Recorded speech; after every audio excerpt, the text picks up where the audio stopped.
Hello everyone, this is Shanila and welcome to my YouTube channel study edition. कैसे हैं आप सभी लोग। कल हम लोगों ने पाल शैली स्टार्ट की थी जिसमें हम लोगों ने फर्स्ट पार्ट पढ़ लिया है, यानी कि पाल शैली को हम लोगों ने 2 पार्ट्स में पढ़ना है क्योंकि यहाँ पर बहुत ज़्यादा लंबा टॉपिक हो रहा था, इस वजह से मैंने इसको 2 पार्ट में डिवाइड कर दिया। ठीक है, तो फर्स्ट पार्ट आपको मैंने यहाँ पर कल पढ़ा दिया था, तो अगर आपने फर्स्ट पार्ट ना देखा हो तो आप पहले उसको देखिएगा, फिर यहाँ पर सेकेंड पार्ट को यहाँ पर पढ़िएगा। ठीक है, इस वीडियो का लिंक मैं डिस्क्रिप्शन बॉक्स में दे दूँगी, तो वहाँ पर से आप चेकआउट कर सकते हैं। ठीक है, तो काफ़ी चीज़ें हम लोगों ने यहाँ पर कल पढ़ी थी, तो अगर आपने ये सब चीज़ें ना पढ़ी तो आप इसको पहले पढ़ लीजिएगा क्योंकि ये सारे ही पॉइंट आपके लिए इंपॉर्टेंट हैं।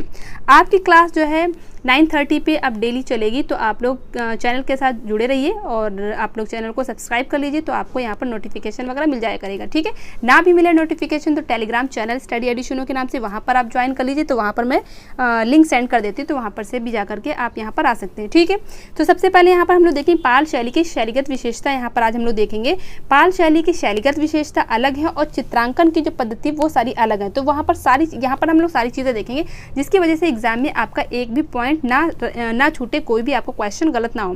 देखिए, आपको मैंने बताया था पाल शैली में क्या है, ताड़पत्रों पे काम हुआ है, यानी कि ताड़पत्रों पे चित्रांकन हुआ है, लेकिन इसके अलावा यहाँ पर आपको कपड़े पर और साथ में यहाँ पर लकड़ी पर, दोनों पे यहाँ पर आपको काम मिल जाता है। लकड़ी पर दोनों पे आपको यहाँ पर काम मिल जाता है, लेकिन कपड़ा और लकड़ी यहाँ का बहुत ज़्यादा फेमस नहीं हुआ, इसलिए मुख्य रूप से आपको ताड़पत्र याद रखना है। ठीक है, यानी कि पाल शैली को क्या कहते हैं, पोथियों की कला भी बोलते हैं। तो इसलिए अगर आपसे क्वेश्चन पूछा जाए पोथियों की कला कहाँ से स्टार्ट होती है, तो पाल शैली से ही स्टार्ट होती है। पाल शैली मुख्य रूप से किसके लिए जानी जाएगी, ताड़पत्रों के लिए जानेंगे। यहाँ पर ताड़पत्रों पर चित्रांकन होता था। अब देखिए, इस पत्ते पर, इस लीफ पर, अब ताड़पत्र को कहते हैं क्या है, पाम लीफ। ठीक है, इस जो है लीफ पर, ठीक है, इन पत्तियों पर जब काम होता था, इन पत्तों पर जब काम होता था तो उसको चित्रकारी करने के लिए उसे पहले तैयार किया जाता था, उसे रेडी बनाया जाता था। यानी कि अब वो मतलब क्या है, पहले उनको इस लायक बनाया जाता था कि उस पर चित्रकारी की जा सके। अब ऐसा तो नहीं यानी कि पेड़ से पत्ता तोड़ा और उस पर चित्रांकन शुरू कर दिया, तो ऐसा तो पॉसिबल नहीं हो सकता है ना। तो यहाँ पर जो आर्टिस्ट होता था उस पत्ते को पहले तैयार करता था, उसको चित्र के लायक बनाता था, फिर उसमें चित्रांकन करता था। अब इसमें चित्रांकन करने में क्या है, बीच में जो चौकोर और आयताकार जो स्थान होता था उसमें ये क्या करते थे, महात्मा बुद्ध की मूर्ति महात्मा बुद्ध का चित्र बनाते थे, और साथ में महायान शाखा से जो संबंधित जो देवी देवता हैं उनका यहाँ पर चित्रांकन किया जाता था। ठीक है, यानी कि चित्रकारी की जाती थी। अब मैंने आपको बताया था बौद्ध धर्म क्या है, 2 संप्रदाय में, यानी कि शुरुआत में बौद्ध धर्म में मूर्ति पूजा वगैरह नहीं होती थी, यानी कि शुरुआत में मूर्ति पूजा वगैरह नहीं होती थी। महात्मा बुद्ध ने जो उपदेश बताया था उनकी सब चीज़ें होती थी, या उनके जो कह सकते हैं संकेत थे उन पे यहाँ पर पूजा वगैरह की जाती थी, जैसे उनके नाखून, बाल, इन सब चीज़ों की पूजा वगैरह की जाती थी।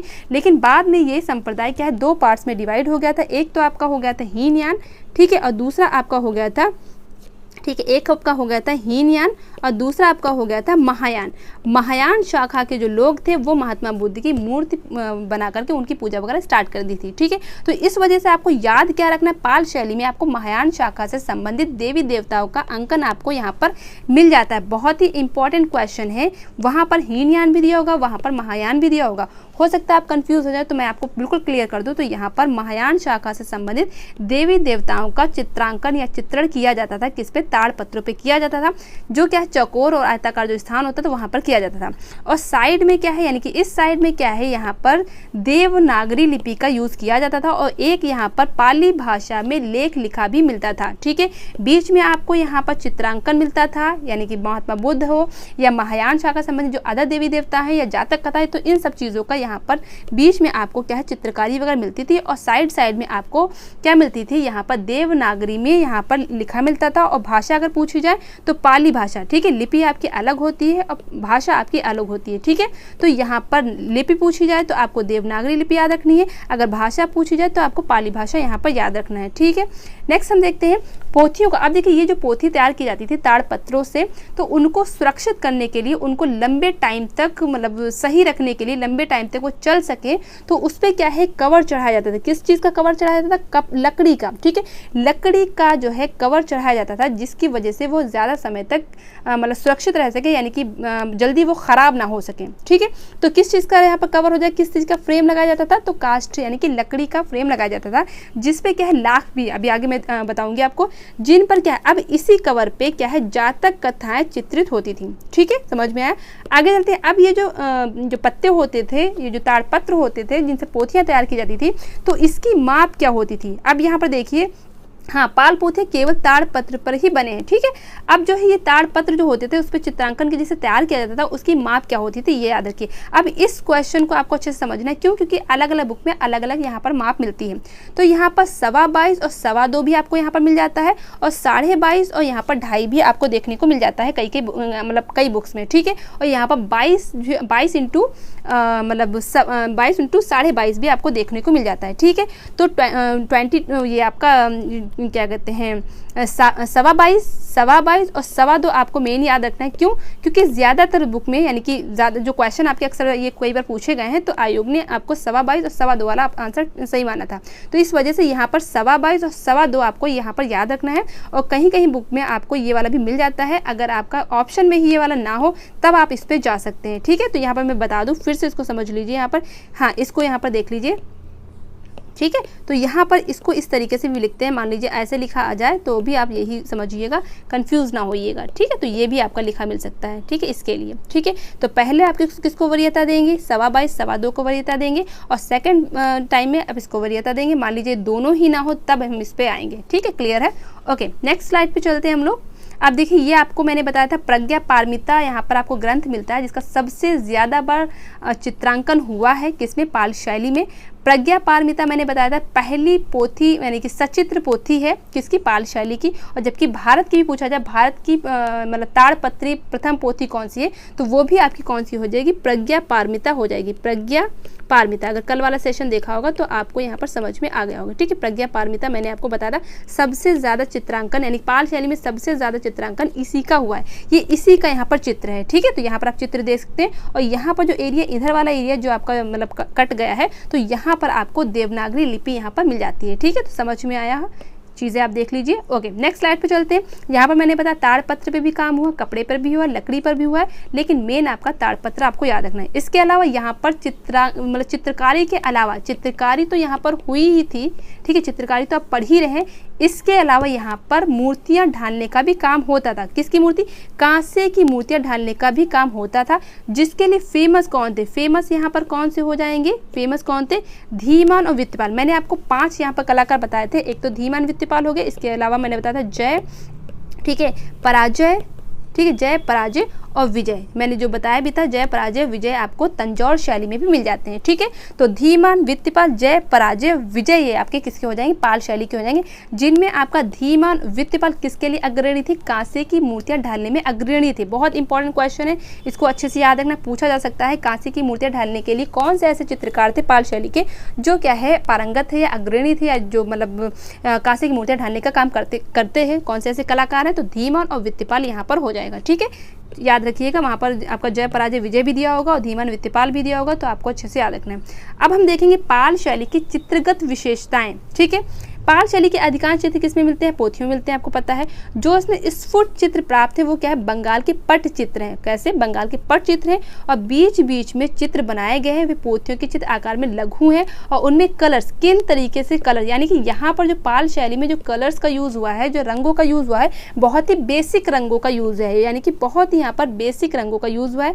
लाल कलर के लिए इन्होंने सिंदूर का यूज़ किया है, हिंगुल का यूज़ किया और महावर का यूज़ किया है। जहाँ पर उनको रेड कलर लगाना था, उनको रेड कलर लगाना था, तो वहाँ पर उन्होंने सिंदूर का यूज़ किया है, हिंगुल का यूज़ किया है, महावर का यूज़ किया है। जहाँ पर उनको ब्लू कलर लगाना था, ठीक है, जहाँ पर उनको ब्लू कलर लगाना था, तो वहाँ पर उन्होंने लाजवर्दी और नील का यूज़ किया है। किसका यूज़ किया है? लाजवर्दी और नील का यूज़ किया है। ठीक है, ये आपको याद रखना है। ठीक है, सिंदूर और हिंगुल, महावर रेड के लिए याद रखना है। सफ़ेद के लिए उन्होंने खड़िया का यूज़ किया है या कासगर का यूज़ किया सफ़ेद के लिए। काले के लिए किसका यूज़ किया? काजल का यूज़ किया है। ठीक है, अब जो है जो मूल रंग थे उनको मिश्रित करके कुछ गुलाबी, बैंगनी और फाख्ताई रंग का यूज़ किया है, लेकिन यहाँ पर बहुत ही ज़्यादा मिश्रित रंगों का यूज़ नहीं हुआ, यानी कि अधिक मिश्रित रंगों का यहाँ पर यूज़ नहीं हुआ। थोड़ा बहुत ही यहाँ पर मिश्रित रंगों का यूज़ यहाँ पर मिलता है, किसमें? पाल शैली में मिलता है। ठीक है, मुख्य रंग यहाँ पर मैंने लिख दिया अलग से, लाल, नीला, पीला और सफ़ेद। ठीक है, तो लाल, नीला, पीला, सफ़ेद, यहाँ पर कुछ बेसिक से कलर्स का यहाँ पर यूज़ हुआ है। समझ में बात आई? ओके, ठीक है, काला भी आपका हो जाएगा यहाँ पर, काला जिसके काजल का यूज़ करते थे ना। इसके अलावा यहाँ पर सुनहरे रंगों का, यहाँ पर सुनहरे रंगों का यूज़ नहीं हुआ, सुनहरे रंगों का यूज़ नहीं हुआ, यानी कि गोल्डन कलर्स का यूज़ यहाँ पर आपको नहीं मिलता है। ठीक है, तो पूछा जाए किन कलर्स का यूज़ यहाँ पर नहीं हुआ है, तो सुनहरे रंगों का यूज़ यहाँ पर नहीं मिलता है किसमें, पाल शैली में। क्लियर है।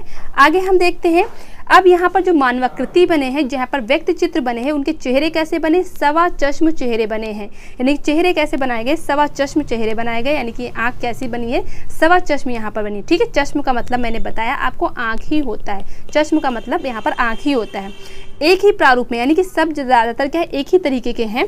सिर कैसे हैं, चपटे सिर, यानी कि मैंने आपको बताया पाल शैली अभ्रंश शैली में जो चित्रांकन हुआ बहुत ही ज़्यादा लयात्मक नहीं हुआ है, यानी कि यहाँ पर गुड्डा गुड़ियों वाला हाल था।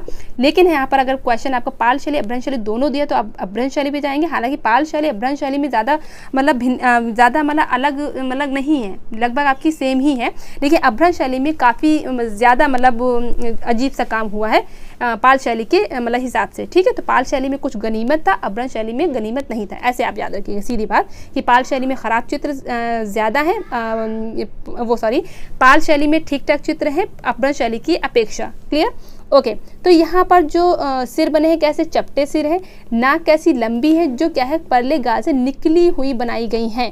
इसके अलावा आंखें कुछ ज़्यादा ही बड़ी बड़ी हैं जो क्या है कानों को छू रही हैं, मतलब इतनी ज़्यादा बड़ी कर दी हैं जो कानों तक के वो जा रही हैं। अब कान तक के आंखें बनाओगे तो भैया वो इंसान कैसा लगेगा, जाहिर सी बात इमेजिन करके देखिए ना। तो इस तरीके से यहाँ पर वक्र रेखा से बनाई गई हैं, कुल मिलाकर के आकृति में सजीवता और स्वच्छंदता का क्या है अभाव है। यानी कि चित्रों को देख करके जो व्यक्ति चित्र वहाँ पर है, जो मानवाकृति यहाँ पर है आपके, ठीक है, तो वो क्या है बिल्कुल उसमें क्या है रियलिटी बिल्कुल नहीं लगती, क्योंकि मतलब बिल्कुल लगता है बचकानी चीज़ें बना करके रख दी हैं।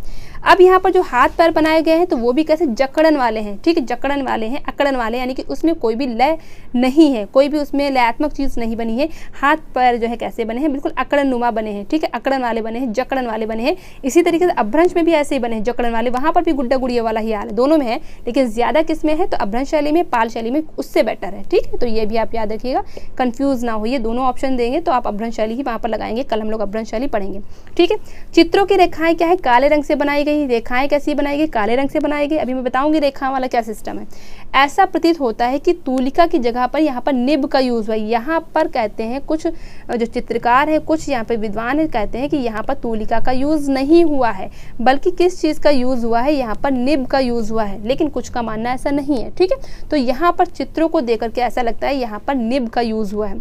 ठीक है, रेखाओं में प्रवाह तो है परंतु मोटाई से क्रमिक उतार चढ़ाव नहीं, यानी कि रेखाओं को प्रवाह वाला तो बनाया गया, लेकिन उसमें जैसे कि उतार चढ़ाव, जहाँ पर से उभारा जाना है, जहाँ पर थोड़ा अंदर किया जाना है, तो इस तरीके की चीज़ें आपको पाल शैली में नहीं मिलती हैं। ठीक है, यहाँ पर जो अलंकारिकता है, यानी कि अलंकारिता है, तो कुछ ज़्यादा ही कर दी गई, यानी कि चित्रों में कुछ ज़्यादा ही अलंकार, फूल पत्ती वगैरह का यूज़ कर दिया गया है। ठीक है, इसके अलावा हम बात करें कि चित्र तकनीक, अब देखिए यहाँ के यानी कि पाल शैली के अगर हम चित्र देखें तो वहाँ पर थोड़े से हम लोग को अजंता और बाघ के जैसे लगते हैं, लेकिन अजंता के जो रेखा चित्र, अजंता में जिस तरीके के रेखाओं का यूज़ हुआ है वो जाहिर सी बात है पाल शैली कहाँ उसके मतलब मुकाबले हो सकती है ना। तो अजंता शैली में आपको पता है 22 तरीके से रेखाओं का यूज़ हुआ है, ऐसा कहा जाता है ना।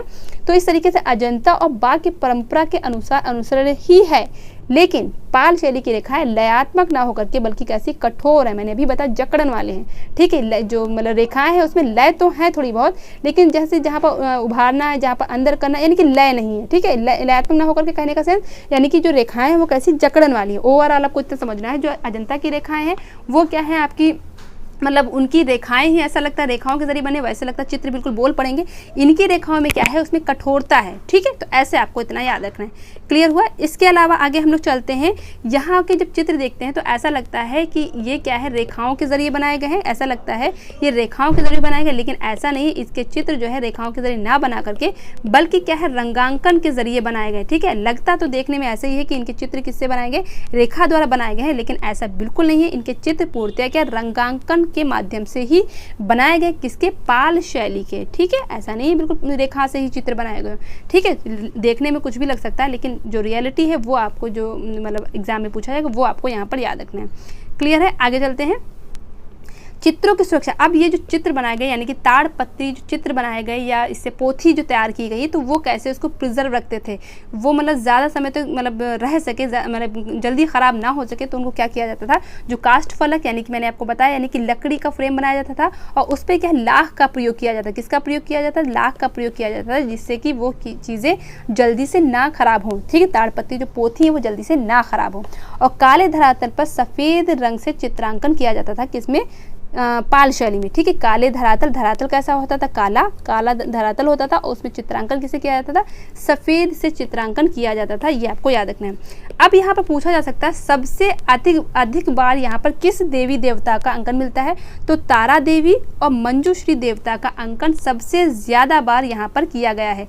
पाल शैली में सबसे ज़्यादा बार अंकन आपको किसका मिलता है, तो यहाँ पर तारा देवी और मंजूश्री देवता का अंकन सबसे ज़्यादा पाल शैली में मिलता है। याद रखिएगा, तारा देवी मंजूश्री, इस तरीके से आपको पाल शैली के लिए याद रखना है। यहाँ पर जो है पेड़ों का भी यूज़ हुआ, वृक्षों का यूज़ है। तो मेन वृक्ष कौन से, कदली मतलब केले के वृक्षों का यहाँ पर यूज़ हुआ है। और इसके अलावा नारियल के यानी कि कोकोनट का भी यहाँ पर यूज़ है, यानी कि बनाना ट्री एंड कोकोनट ट्री दोनों का यहाँ पर यूज़ आपको मिलता है। कहाँ पर, पाल शैली में। और सबसे ज़्यादा किससे हो जाएगा, तो कदली यहाँ पर वृक्ष मेन आपको याद रखना है। ओके, अब यहाँ की जो पोथियाँ तैयार की गई, यहाँ पर जो सचित्र पोथियाँ तैयार की गई चित्रों के साथ, ये यहाँ पर कहाँ पर यहाँ पर सुरक्षित हैं, तो अलग अलग जगह पर सुरक्षित है, लेकिन सबसे ज़्यादा कहाँ पर सुरक्षित है, रॉयल सोसाइटी ऑफ बंगाल में अधिकतर पोथियाँ सुरक्षित है। किसकी, पाल शैली। पाल शैली की अधिकतर पोथियाँ रॉयल सोसाइटी ऑफ बंगाल में सुरक्षित है, यानी कि बहुत जगह है लेकिन आपका जो ज़्यादा है वही पूछा जाता है, तो इसलिए ये आपका पॉइंट जो है इंपॉर्टेंट हो जाता है। आप इसको नोट डाउन कर लीजिएगा। हालांकि आपको सारी PDF टेलीग्राम चैनल पे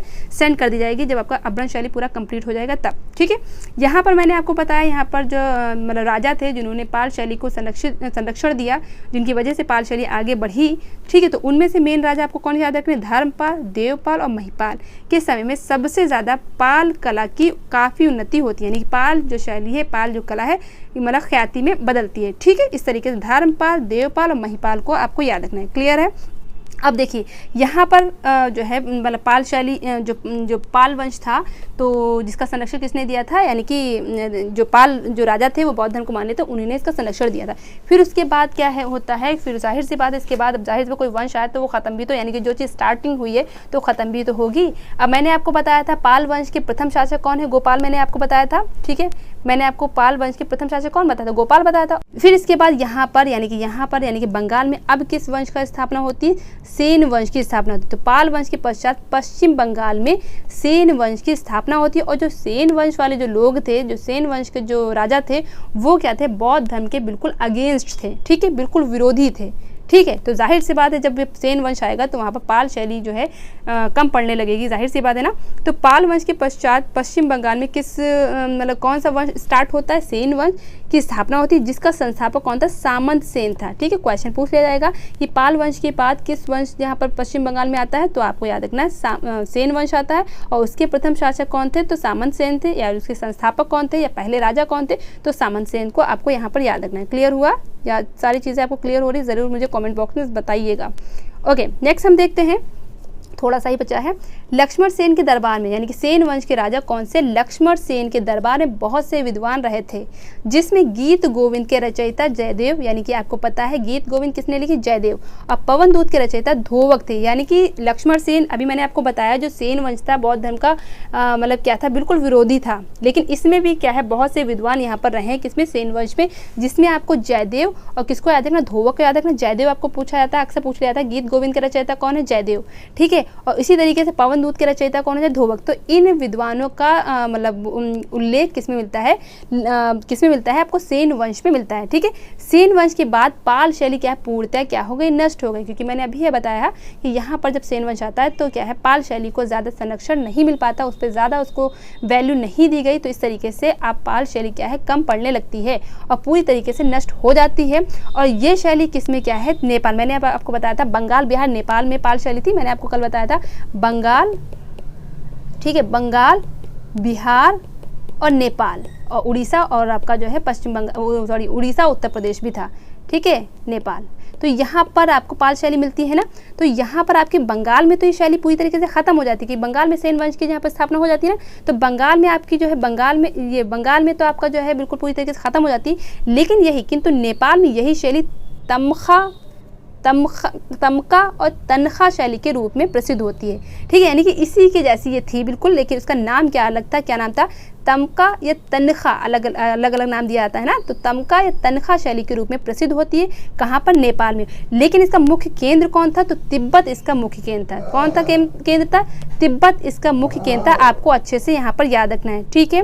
लास्ट हम देखेंगे तमका या तनखा शैली के बारे में थोड़ा सा यहाँ पर देख लेते हैं, जिससे कि जो एग्जाम में कुछ चीज़ें ही पूछी जाती है तमका तनखा, तो आपको याद रखना है, ठीक है। तो यहाँ पर सबसे पहले तो आपको यही पूछा जाएगा कि यहाँ पर मुख्य इसका केंद्र कौन था, तिब्बत था। मुख्य केंद्र इसका कौन सा हो जाएगा, तो तिब्बत था, यहाँ पर जो है तिब्बत हो जाएगा, ठीक है। और स्टार्टिंग कहाँ से, यानी कि तमका तनखा किस नाम से यहाँ पर जाना जाता है, तो नेपाल में, ठीक है। तो वही शैली थी बिल्कुल, लेकिन हाँ जाहिर सी बात नाम बदल गया था, लेकिन चीज़ वही थी, ठीक है। तो इस तरीके से आपको याद रखना है। तो मुख्य केंद्र भी आपको यहाँ पर समझ में आ गया होगा, ओके। अब देखिए यहाँ पर तमका तनखा शैली का मुख्य केंद्र मैंने बताया नेपाल, चीन और हिमाचल प्रदेश यहाँ पर हो जाएगा। नेपाल, चीन और हिमाचल प्रदेश हो जाएगा, ठीक है। तो इस तरीके से यहाँ पर हो गया नेपाल, चीन, हिमाचल प्रदेश और आपका तिब्बत तो है ही। तमका का अर्थ क्या होता है, क्वेश्चन पूछ लिया जा सकता है। तमका का अर्थ क्या होता है, तो सपाट कैनवस पर या कपड़े पर चित्रण करना होता है। तो तमका का मीनिंग क्या होता है, सपाट यानी कि प्लेन कैनवस पे या कपड़े पर चित्रण करने को ही क्या बोलते हैं, तमका बोलते हैं या तनख्वाह बोलते हैं, ठीक है। ये तनख्वाह सैलरी वाला नहीं है, ठीक है। बड़े माप के जो कपड़ों के झंडे, यानी कि यहाँ के जो बड़े माप के जो कपड़े के जो झंडे बनाए जाते थे, उसमें किसका होता था, उसमें भगवान बुद्ध और ड्रैगन का चित्रण होता था। किसमें, कौन सी शैली में, तनख्वाह शैली या तमखा शैली में। समझ में आया। तो ये सारी चीज़ें आज हम लोगों ने देख ली। आपको चीज़ें ज़रूर समझ में आएंगी, मेरे हिसाब से आपको सारी चीज़ें समझ में आ गई होंगी। अगर आपको चीज़ें समझ में आई तो आप मुझे कमेंट बॉक्स में ज़रूर लिखिएगा कि आज की क्लास आपको कैसी लगी, ठीक है। तो सभी को जय हिंद, जय Bharat. Thank you so much for watching my video. Thank you so much.